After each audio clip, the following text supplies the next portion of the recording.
Okay, so welcome back to Man v Film. I'm going to be talking about my 88 Films Asia collection, which is pretty much the bulk of its Jackie Chan movies, but some I've seen, some I've not.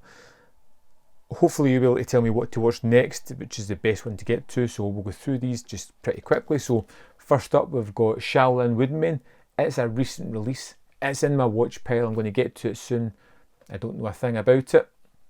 We've got House of Traps, which is really fun. One of the Shaw Brothers movies. It's pretty much about, it's a house filled with traps, and we've got people trying to get to it as they get destroyed in spectacular fashion.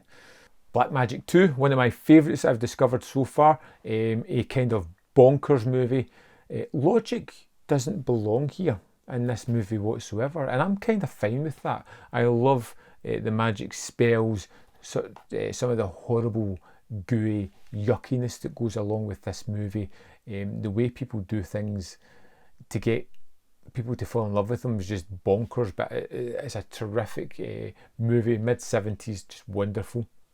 One that I've not watched yet, which is One-Armed Swordsman, which I've heard great things about. Another bonkers one is Seeding of a Ghost. This goes full on crazy in the last 20 minutes. I can't even describe it. You need to see it to believe it. It's absolute bonkers. This has got a really good extra as well on it, which is Hong Kong Horror, a history of taboo breaking in the Far East. I kind of like that. Just a little quirk about lots of the movies that were pushing the boundaries at a certain time. My favourite Shaw Brothers release so far, 5 Element Ninjas. This was colourful, wonderful, a rather simple plot, really well executed, coloured ninjas for no reason, bright yellow, bright red. It doesn't matter. The action fight scenes are done on very obvious sets, but the sets were terrific as well. I just loved it right down to that final fight, which was tremendous. We have the original Black Magic, which was good, but not as good as the second one. Not as much craziness, not as much gore as I would like. We've got Hex, which was a kind of gothic horror, which I really enjoyed a lot more than what I expected to. The cover kind of alludes to a kind of Quaiden story about it, and it does have that rip-off moment near the end, where again, it goes a little bit crazy in the last 5-10 minutes for no apparent reason, but we'll roll with it. Then we have Killer Constable.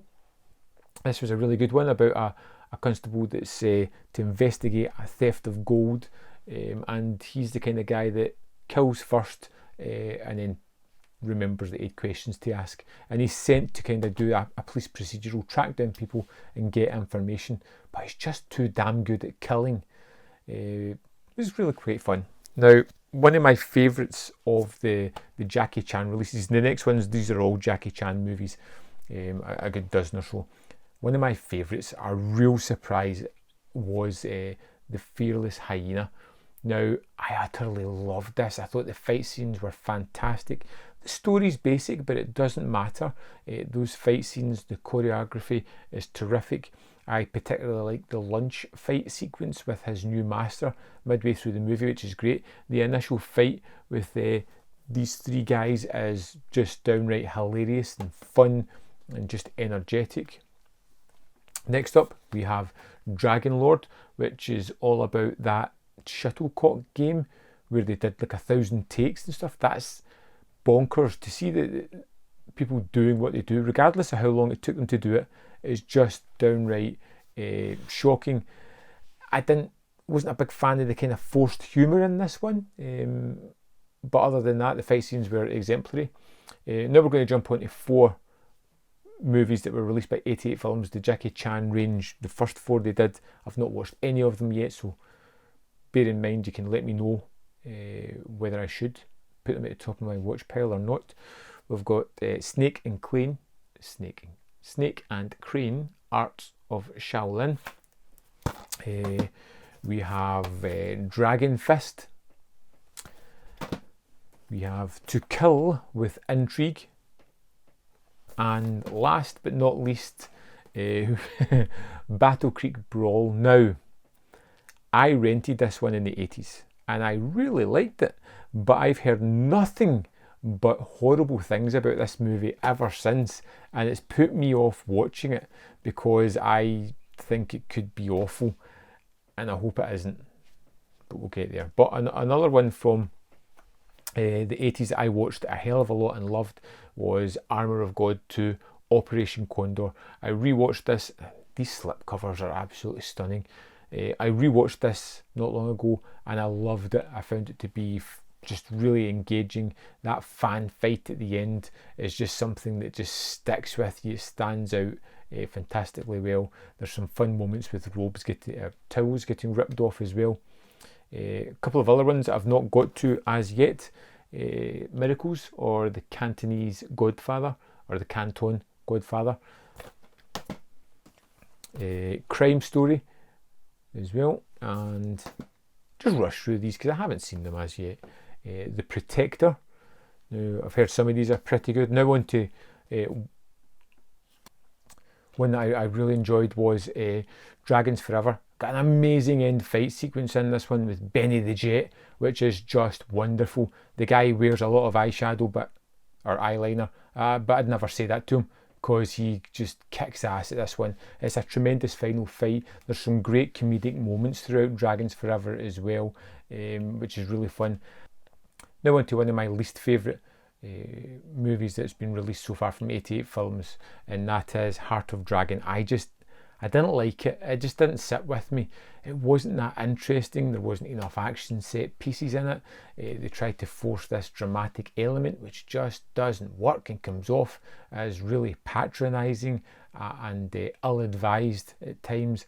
It's probably one that I can't see myself revisiting. I just wasn't a fan of it at all. Then we've got Spiritual Kung Fu, which I did a review recently for. I loved this one. Starts off a little bit ropey at the start. Once the ghosts come into it, it's a kind of horrible sequence with the ghosts. But then once they start training, it becomes really fun. There's a couple of wonderful fight scenes with a female character in this. It's terrific. And then the end fight scenes, which are pretty amazing as well. Real surprise, that one. And one that was okay. I can't see myself revisiting it too much is The Master. It had some really good fight sequences in it when it got to them. It had a lot of unnecessary scenes that were just kind of patronising to the viewer almost. It takes a ridiculous turn into a bloody violent movie near the end for no reason whatsoever. It has got a tremendous fight scene on top of a building at the end of the movie that is just jaw-droppingly good, but it's such a slog to get to those fight sequences. When they arrive, they're great. Getting to them is when you're really putting in a lot of the work. So there we go, my Asia collection from 88 Films. Let me know about the ones I haven't seen and whether I should prioritise them, and I'll see you next time on Man v Film.